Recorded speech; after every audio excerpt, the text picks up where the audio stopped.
Pak Irwan mengira membeli rumah subsidi adalah keputusan terbaik dalam hidupnya. Sampai 7 kesalahan kecil mengubah rumah impiannya menjadi penyesalan bertahun-tahun.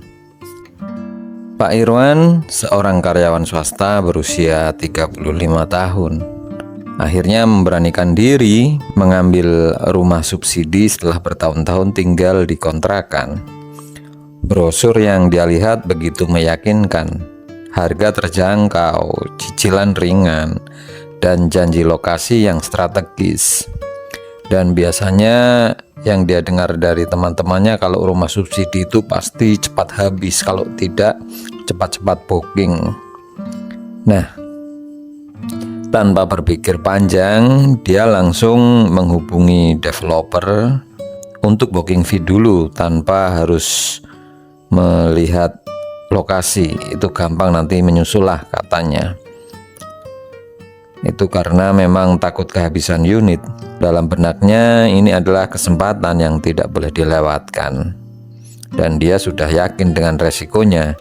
Kalau rumah subsidi ya begitu, tidak begitu bagus. Cuma yang penting sudah di booking dulu agar tidak kehabisan. Namun setelah melalui beberapa proses dan sudah akad, Pak Irwan mulai mendapati kenyataan, yaitu jalan menuju perumahan ternyata masih berupa batu dan tanah. Saat hujan turun, akses berubah menjadi kubangan lumpur, licin, dan kotor. Waktu tempuh ke tempat kerja hampir 2 kali lipat dari yang dia bayangkan akhirnya. Tapi Pak Irwan sampai di situ pun masih memaklumi karena ya rumah subsidi dengan harga yang terjangkau bagi dia. Namun Pak Irwan mulai bertanya-tanya, kenapa semua ini tidak pernah dijelaskan secara gamblang ya sejak dari awal. Nah, dari sini kita bisa menyimpulkan ada kesalahan pertama yang ternyata sederhana, tetapi itu sangat fatal bila kita melakukannya, yaitu membeli rumah hanya karena takut kehabisan promo tanpa benar-benar mengecek lokasi. Kadang orang itu yang penting cepat-cepat dulu daripada unitnya habis, tapi kita nggak langsung ngecek dan tahu bagaimana aksesnya secara langsung.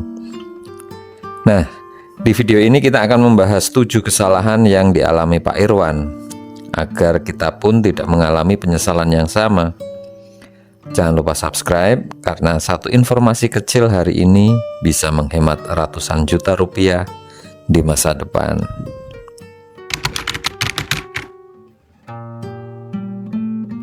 Merasa sudah menemukan rumah yang dia impikan, Pak Irwan tidak membandingkan proyek lain. Baginya semua rumah subsidi pasti sama, pasti punya kekurangan yang memang ya seperti itulah.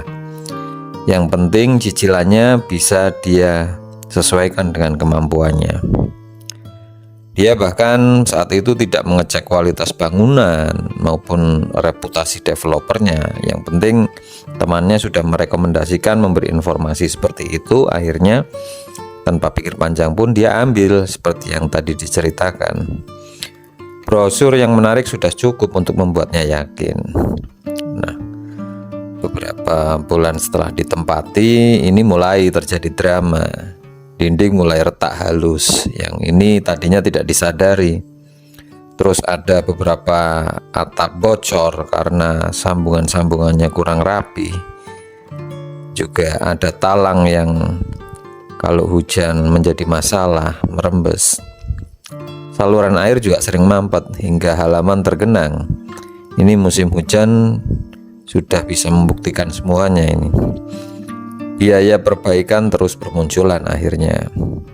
Rumah yang awalnya dianggap murah justru menguras tabungan sedikit demi sedikit. Nah, disinilah kesalahan kedua dan ketiga terjadi, yaitu jangan hanya melihat harga, tetapi bandingkan kualitas bangunan. Dan jangan pernah malas mencari tahu rekam jejak developer. Karena harga murah tidak akan terasa murah jika setiap bulan harus mengeluarkan biaya renovasi tentunya.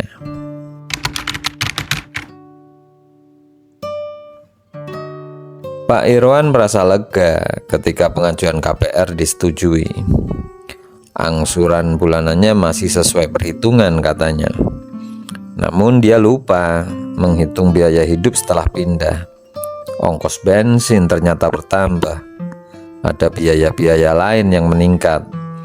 Anak harus diantar lebih jauh dari sekolah.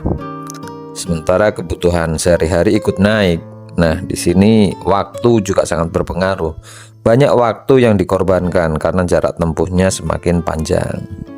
Belum lagi kesulitan akses yang tadi jalannya tidak mulus dan lain-lain. Nah, ada lagi fasilitas umum yang dijanjikan ternyata belum tersedia. Minimarket masih jauh, transportasi umum juga belum masuk.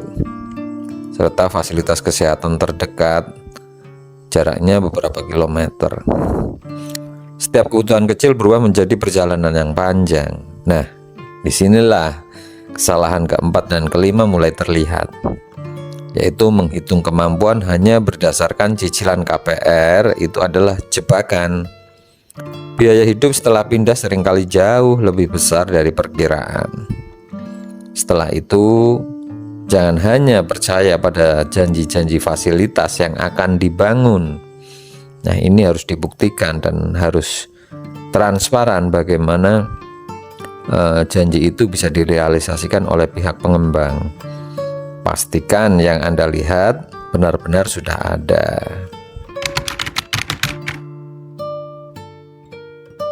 Suatu hari Pak Irwan bertemu dengan tetangganya yang membeli rumah di proyek lain dengan harga yang hampir sama. Mungkin ya sama-sama rumah subsidi sih.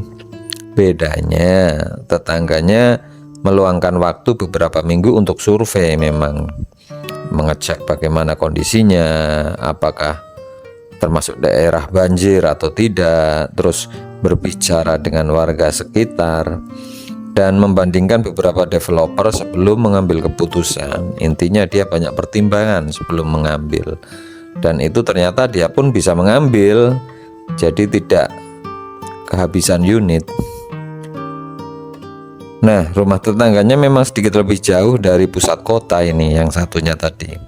Tetapi akses jalannya sudah bagus, lingkungannya lebih tertata, dan nilai propertinya mulai naik seiring berkembangnya kawasan.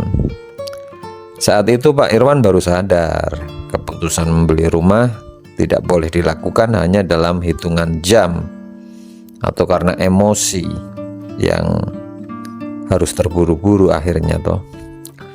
Kesalahan keenam dan ketujuh akhirnya terungkap, yaitu jangan malas survei berkali-kali, termasuk saat musim hujan. Ini musim hujan malah bagus untuk survei karena tahu keadaan rumahnya kalau kena hujan. Dan jangan mengambil keputusan karena tekanan marketing yang mengatakan unit akan segera habis. Ini memang bahasa marketing kadang sering menjebak kita. Makanya kita harus hati-hati untuk mengambil keputusan, apalagi untuk melakukan pembayaran booking. Rumah adalah investasi jangka panjang, bukan belanja impulsif.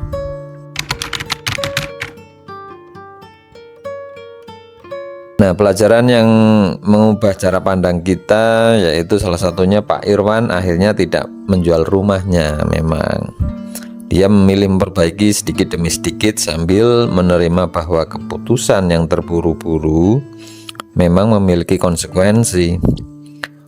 Pengalaman itu menjadi pelajaran paling mahal dalam hidupnya. Ini setiap ada saudara yang ingin membeli rumah subsidi, dia selalu mengingatkan agar tidak mengulangi kesalahan yang sama seperti yang dilakukan Pak Irwan tersebut. Kalau kita rangkum, ada 7 kesalahan itu, antara lain tidak survei lokasi, tidak membandingkan proyek, mengabaikan kualitas bangunan, tidak mengecek reputasi developer, dan hanya menghitung cicilan tanpa biaya hidup, serta percaya pada janji-janji fasilitas tanpa verifikasi. Dan ini yang paling penting sih, terburu-buru karena takut kehabisan promo. Nah, kesalahan-kesalahan ini memang terdengar sepele, tetapi dampaknya bisa dirasakan selama puluhan tahun.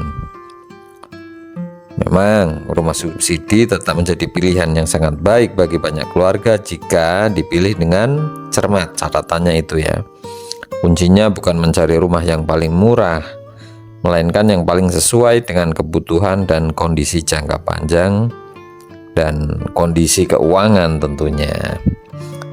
Jika kisah Pak Irwan tadi bermanfaat, dukung channel Rumah dan Uang ini dengan klik subscribe, like, dan bagikan video ini agar semakin banyak calon pembeli rumah yang terhindar dari penyesalan yang sama. Sampai jumpa di episode berikutnya.